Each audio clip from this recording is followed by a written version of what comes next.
Parents now hold me hostage in India, refuse to let me return to my life in Australia, and I'm terrified of losing everything. I'm a 25-year-old woman who's been living in Australia for the last 4 years. Just last month, I fractured my hand and needed surgery. As soon as my parents found out, their first suggestion was for me to take sick leave and fly back to India to get everything fixed. Their argument? The cost would be through the roof in Australia, and it would just be more comforting for me to recover at home with family around. I completely understood their concern, but deep down, I was determined to handle things on my own. So I told them that before making any decisions, I wanted to speak with the doctors and explore my options. After those discussions, it turned out my insurance would cover most of the expenses, so getting surgery here was actually the most affordable and sensible choice. Besides, I did not want to go to India for a variety of reasons. First, I wanted the chance to fix things for myself wherever I could. I just wasn't ready to give up my independence. Second, there were some major developments happening at work, and I couldn't justify leaving at such a critical time. And honestly, another huge reason was my father constantly looking into various marriage proposals, even after I'd been more than clear that I didn't want an arranged marriage. For months now, I've been working up the courage to tell them about my non-Indian boyfriend, and the idea of being stuck back home before I'd had that conversation just filled me with dread. Plus, I'd only just returned to Australia after a full month-long vacation back in India in November, so it wasn't like my absence had been that long. When the moment came to call my father and explain my decision, I tried to be gentle but firm about wanting to have the surgery done in Australia. That phone call exploded. He screamed at me for a solid 10 minutes. He threw accusations at me, saying, "You have absolutely zero sense in you. You just always assume you know best, and, just because you got a little bit of money you think you can handle everything yourself. Of course you don't even care if we're dead or alive." He even said, "You'd rather cut all contact with your family because you prefer this independent life, and, we don't have any right to take care of our own family members now. Yeah, sure, stay with people there that you call friends because they're above your family to you now." It all ended with, "Let us know if you even want us in your life anymore." And then? He blocked me. That was 4 weeks ago. I went ahead and had the surgery. I haven't heard a thing from them. I tried calling my mother 3 times, she never answered. Now my brother is mad at me for not chasing after them even more, but honestly, I'm so angry about this whole situation. I answered every single one of their concerns about my safety and the logistics. In the end, it became clear they cared more about asserting control than easing my recovery. All of their concern evaporated into silence and more stress the second I did things on my own terms. Add to all this, their anniversary is coming up, there's a real possibility I won't be able to wish them. I worked so hard to build a life for myself, to be a strong, independent woman, and I do want a loving, close relationship with my parents. But I can't help but fear what the cost of that would be, giving up all control over my own life. How is that fair? Am I really wrong for not letting go of my independence, even for them? A year after the surgery, things didn't really improve. My family eventually reached out, and we started speaking again, but it wasn't the same. Every time we spoke, it dissolved into fighting, and any cordial conversations were just shallow, empty updates about my work or what I'd had for dinner. Nothing meaningful. Honestly, it hurt. Then, last year, they did something I wasn't prepared for. They showed up in Australia, unannounced. My partner and I met up with them, but they weren't happy. Things just felt tense and forced. Now, fast forward to today. I decided to make another attempt to reconnect, so I traveled to India to visit them. My partner, we've been together more than 5 years, he's 28 and Australian, came too, but only stayed for a week before leaving me there for 2 more weeks. They insisted they needed time alone with me. I was truly hoping that things could improve, and honestly, knowing I eventually want to get married and maybe have children, it's important they're part of my life. I can't imagine going through all of that without them involved. From the moment I arrived, though, they started pressuring me to extend my stay. I told them, repeatedly, that I couldn't, and each conversation on the subject turned into a fight. During one argument, my father actually called me filth, said I was living in filth, and that he couldn't believe he'd been loving filth all this time. They dragged me around to visit relatives and flat out refused to let me leave on the day of my scheduled flight.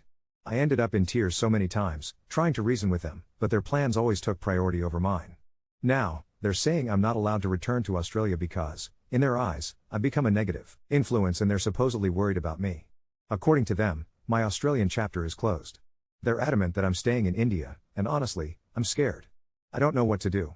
I have this constant fear they'll start guarding the door so I can't leave, and my brother, he's bigger and stronger than me, isn't on my side either. I feel so exhausted and defeated, and I don't know how I'm going to get out of this situation. I want my freedom, I want my life, but I don't want to lose my family in the process. I just don't know if I have a way out that won't cost me everything. Update 1. The chances of him stumbling upon this story were slim, but I couldn't bring myself to risk it. In short, I ended up running away from home. I keep turning over in my mind whether my decision was too extreme for the circumstances, but I know I'd drive myself insane if I fell down that rabbit hole. A couple friends of mine had a friend, a fairly recent acquaintance of mine, whom I'd only met last month, living in a town 3 hours away. At first, I was hesitant to reach out, given we hadn't known each other long, but with my boyfriend and my friends, we orchestrated my escape. I was constantly surrounded by my parents and relatives, making it tricky to plan. But for anyone wondering, I was of sound mind, and the choice to leave was entirely my own. I snuck out the night we returned from visiting my relatives, using the excuse that I was going out for a walk. I knew it wouldn't take long for them to discover I was gone. My friend waited in his car near my place, ready to drive me to the airport. That turned out to be perfect. Booking a cab would have been risky with the uncertainty of timing, not knowing exactly when the best moment would be to slip away. Having that friend nearby gave me the flexibility I needed to leave at a moment's notice. The absolute priority was getting out of the country as quickly as possible. I hardly knew the best way to reach Australia in a rush, but the impulsive timing worked in my favor, especially with all the chaos from the Indigo airline fiasco happening at the same time. It's funny, I still can't tell if that helped or hurt my chances, but it added to the confusion in a way I needed. I could never have pulled this off without the unwavering support of my friends back home. They pored over routes, booked tickets, and ran interference so nothing aroused suspicion, buying me precious minutes before my family could react. Since then, I've gotten calls and desperate messages from them. All I've said in reply is that this was my decision, laying out a few points for why I did it. I let them know I'd be open to working on our relationship, if, and only if, they attempt to accept my life choices. I truly appreciate everyone who reached out and checked in to make sure I was okay. It means more to me than words can say. Edit 1. I know there's been a lot of skepticism around me wanting to work on the relationship, so let me be clear, that does not mean I'll be returning to India in the next few years, or maybe ever, nor will I ever put myself in a situation where I could be face to face with them alone. If any relationship is to mend, they'll have to do significant work to earn my trust back, and those conversations will only happen over the phone. Any apology from them will be met with skepticism, and right now, I'm not open to hearing anything but an apology. My partner and I have talked a lot about this. Throwing away the relationship I've had with my family for the past 28 years is an enormous step. Now that I'm out, I can see how much power they've already lost over me. We have the upper hand, and I want to show a small measure of mercy, if only because, legally, they can't do anything to me in this country. But to be absolutely clear, showing mercy does not mean meeting up with them. It just means I'm willing to talk if and only if it's just over the phone. Even if they try to show up here in Australia, as is their right, I'm not scared. The last time they came unannounced, they wandered around town for days, not knowing where we were. This time, I'm more confident in the legal protection I have here. I'll be seeing a therapist soon because, since returning, I haven't been sleeping well. Night after night, I have dreams of being trapped all over again, unable to escape. Update 2. I didn't expect the first real wave to hit at work. HR called me into a glass-walled meeting room and closed the blinds, and my stomach just knew. Someone claiming to be my father had emailed my boss, HR, and our general counsel a 3-page letter about how I was mentally unwell, being coerced, and in danger, with scattered lines about foreign influence and my partner isolating me. There were photos of me from when I was 16 at a school event pasted into a PDF like evidence. It was humiliating and surreal at the same time, watching my boss slide the printout across the table with that careful tone people use when they're trying not to spook you. I exhaled and told them the truth in one clean sweep. To their credit, they didn't flinch. Security flagged my name and my building. They asked if I wanted to go home. I didn't. I went back to my desk and did my stand-up like my face wasn't buzzing. That afternoon, I filed a police report. I showed an officer the barrage of calls and the messages telling me I was not allowed to return, the bit where I was filth. He read more quietly as he went on. He put a protective alert on my address and workplace, told me to call if there was any attempt to contact me in person. I walked out feeling oddly steady, like I'd finally handed something heavy to someone else to carry. 2 days later my phone lit up with a number from the Indian High Commission. There'd been a request to report my passport lost, allegedly from me. The woman on the line had the kindest voice. She asked if I was safe, if I had my passport. I could hear typing through the receiver as I said yes, it's with me in my kitchen drawer. No, I hadn't reported anything. She told me they declined the request and logged my statement. I hung up and stared at the drawer for way too long before opening it and touching the cover just to be sure. Then my cousin messaged me from a random Instagram burner. They had tickets. My parents were coming again. I don't agree with them, she wrote, but I can't say that out loud. The departure date was in 4 days. They didn't have my address last time. This time they did. I still don't know how. Maybe a relative shared something, maybe they tried every friend of a friend until someone cracked. But on Thursday at 11:14 a.m., the building intercom buzzed and a disembodied voice said my full name with that cadence only family use. I didn't press anything. The concierge called upstairs immediately. 2 people are here asking for you, he said. They say they're your parents. I told him to call the police. My hands were shaking so hard I had to set my phone on the counter to dial. The officers were faster than my heart rate. They met my parents in the lobby, and I watched everything on the building's CCTV feed. The concierge pulled up for me, because I couldn't stop myself. My dad gestured with both hands, my mother held something white in her palm, It took me a second to realize she'd brought a little temple offering, like this was a normal visit. The police were calm, firm, almost boring in their professionalism. She is an adult. She is safe. You need to leave the premises, one said, and my dad's whole body did this incredulous tilt like he was confident he could argue his way through reality. He kept talking, and then pointed up, and then the officer glanced at the camera and shook his head. After a few minutes, they both stepped back toward the doors and stood on the pavement outside, like maybe waiting would conjure a different answer. I didn't leave through the front. My partner drove into the garage and met me by the lift. We put the seats down in the back and I lay flat as he pulled out, just in case. I watched the underside of the car roof and cried quietly into the sleeve of my hoodie, and he drove us to a hotel 10 minutes away where the bed felt like a raft. The next morning we met the same officers at the station, and they gave me a copy of the trespass notice and told me what would happen if they came back. My parents tried a different line after that.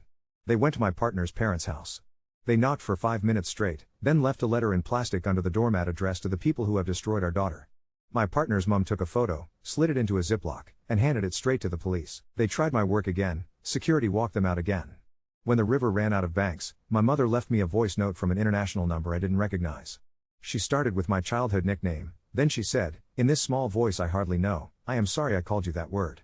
It wasn't everything, but it was something, and I listened to it twice and then put my phone in another room and sat on the kitchen floor for a while. My dad followed with a message that ricocheted everywhere, you will regret this. You will be alone. You will cry for us and we won't come. And I felt that familiar old heat rise and then, strangely, fade. That sentence had worked on me my whole life. It didn't anymore. We got married. Not in a grand, cinematic way, just a registrar's office on a Wednesday morning with my partner's brother and my best friend as witnesses, a pen that almost ran out mid-signature, the clerk congratulating us and stamping the paperwork like she stamps 10 other love stories before lunch. I wore a pale blue dress I already owned. My partner's hands shook and he kept squeezing mine like he was telling himself a secret. We walked out under a sky so blue it felt fake and bought a sponge cake from the bakery on the corner and ate it with plastic forks in the car. I told him I needed one small, decisive thing that belonged to us and us alone, and he nodded and didn't try to make it bigger. I hired a solicitor, not for a fight, but for a filter. She drafted a letter to my parents stating that all communication had to go through her office, and that any contact with my employer or partner's family would be treated as harassment. She sent copies of the trespass notice and the police report with it. I emailed my parents a single sentence with the solicitor's email address and the words, for any communication, please use this. Then I turned off read receipts and deleted the Gmail extension that tells you when someone opens your message because even hope can turn feral when you feed it metrics. 2 days after the letter, a package arrived without a return address. Inside, wrapped in newspaper and a strip of my old sari, were my school certificates, a photo of my mother and me on my first day of university, and my favorite book from when I was 12 with a pressed marigold still flattened between chapters 8 and 9. No note. The marigold told me more than words would have. I sat with that book in my lap and finally slept a full night for the first time since I got back, dreamless and heavy, like collapsing into my own life. Edit 2, for anyone wondering, yes, the therapist is a real lifeline right now. EMDR starts next month. I've also added a password with the High Commission so no one can do anything on my behalf, and the building keeps a printed photo at the desk. I'm keeping the phone line to my mother open through the solicitor and nothing else. I don't know where this ends, I just know it's the first time it feels like it's mine to decide. Update 3. It was 10 at night on a Tuesday. 2 officers on my doorstep, soft voices, body cams blinking red. A welfare check. We've had an anonymous report of domestic violence at this address, one of them said, and my mouth actually opened and nothing came out for a second. My partner stepped back into the kitchen without being asked, the way we'd practiced, and I showed them the paperwork. The trespass notice. The police report. The email from my solicitor. I told them I was safe. They asked if they could see the other person in the house and I said yes, and he came to the doorway and said hello with his hands at his sides, and they asked me privately if I felt safe being alone with him, and the question hit in this weird double way, like an old bruise pressed, and a new layer of muscle right over it. They left their card, apologized for the intrusion, and said, call us if anything changes. When the door shut, I folded forward at the waist right there on the lino like I was bowing to it. 2 days later, a privacy officer from my healthcare network called me. Your My Health record triggered an alert, she said. Someone tried to access it using partial identifiers. It didn't go through. She sounded like she was talking through bubble wrap. I put my hand over my throat because my pulse was up in my mouth. I spent the morning setting hard locks across anything I could. Medicare, my Gov, the phone plan, the bank. I changed the questions they think they know. I put the Marigold book on the table and worked next to it like it could bless the router. Somewhere inside all that administrative panic I did something that wasn't about them at all. I sat the citizenship test. It was in a municipal building that smells like old carpet no matter which city you're in, and the invigilator said good luck to everyone like we were about to run a race. Afterwards I walked across the street to a park and called my best friend and said, I passed, and the word floated above the grass like a kite string in my fist. The ceremony email pinged the same afternoon. 6 weeks from now. In my head, I saw myself standing there with a little paper flag and my stomach pitched like a boat because I know what comes after that. India doesn't let you hold 2 passports. You choose. I already chose, I guess, when I didn't get on a plane back. It still feels like pulling a root out of your own body. My mother tried the smallest olive branch of all, voice notes through my solicitor's inbox, whole paragraphs of domestic talk that avoided saying anything. What did you eat? How is the weather? Do you have turmeric? Then one message came from a Gmail I didn't recognize, no subject line, no greeting. If I were to come to Australia, how long would I need to stay? If I were to come, could I stay near you, not in your house? If I were to come, could we meet in the open? My whole chest went hot. I wrote back through the solicitor because the rules keep me from doing something reckless. I told her I wouldn't hide anything for her. I told her I would help if it was her choice, and I'd find a place for her that wasn't under my roof, and we could meet in daylight with a therapist and a witness. I said the word choice 3 times without meaning to.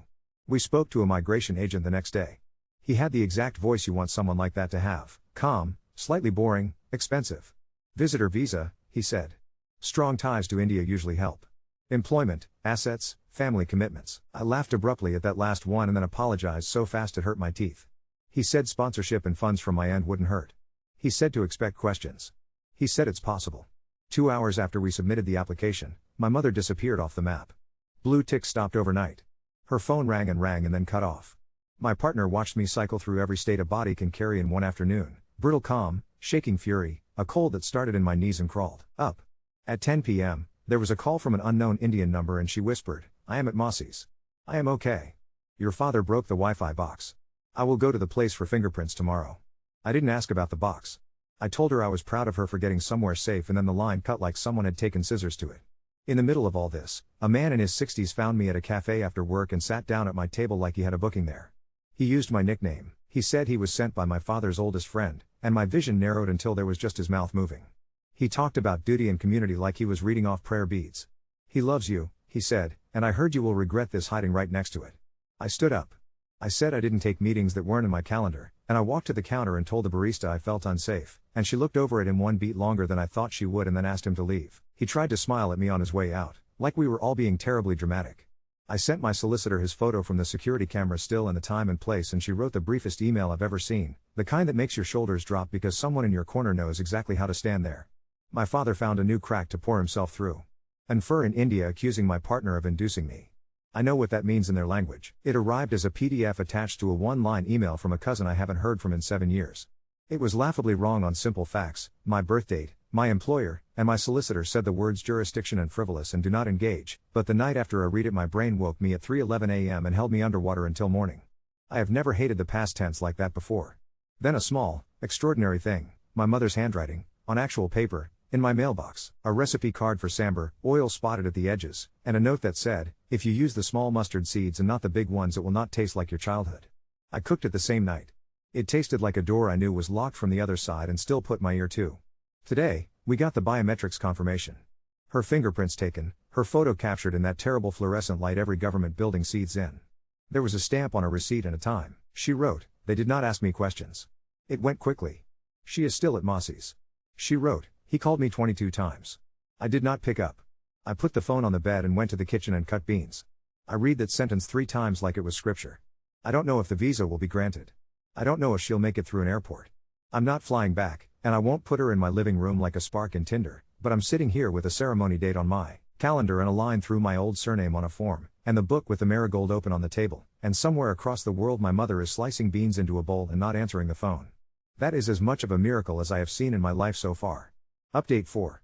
The visa grant came at 2:07 a.m., Australian time, a government email with no adjectives and a single green tick that made my knees go weird. I called her and the first thing she said was, "I am boiling water," and I said, "For tea?" And she said, "No, to drop the phone inside if he wakes." We booked the ticket while she stood in the kitchen with the gas on. My partner paced with a pen behind his ear like he was annotating the air. We chose a flight that left at dawn from a city 2 hours away because the route through the familiar airport felt like saying his name 3 times into a mirror. Mossy hid the passport in the rice tin and walked out with a grocery bag over her wrist like she was going to buy coriander. My mother left wearing my old college kurta that she found at the back of a cupboard, the one with the tiny elephants, because she said he wouldn't notice something that looked like a memory. She took an auto to the main road and then a prepaid taxi to the station and sat in the ladies' coach with her handbag in her lap and her mouth pressed thin. She messaged me, "The train is yellow and dirty," as if the color mattered more than anything else, and I held my phone like a talisman on the other side of the world and watched a gray dot move. I didn't sleep. I ordered her a coffee to the station platform through an app she doesn't know exists and sent the pickup code as a number without explanation. She wrote, "Small sugar is fine." At the airport, she went to the bathroom and texted me a photo of her face in the mirror like proof that reality was still catching up to her skin. The security line was snakes of people, and she wrote, "They have told me to take my slippers off," and then, 5 minutes later, "It is cold on the floor." I kept expecting the text that said it was over. It didn't come. The next one said, "They asked me why I am traveling alone. I said because I can." He did try.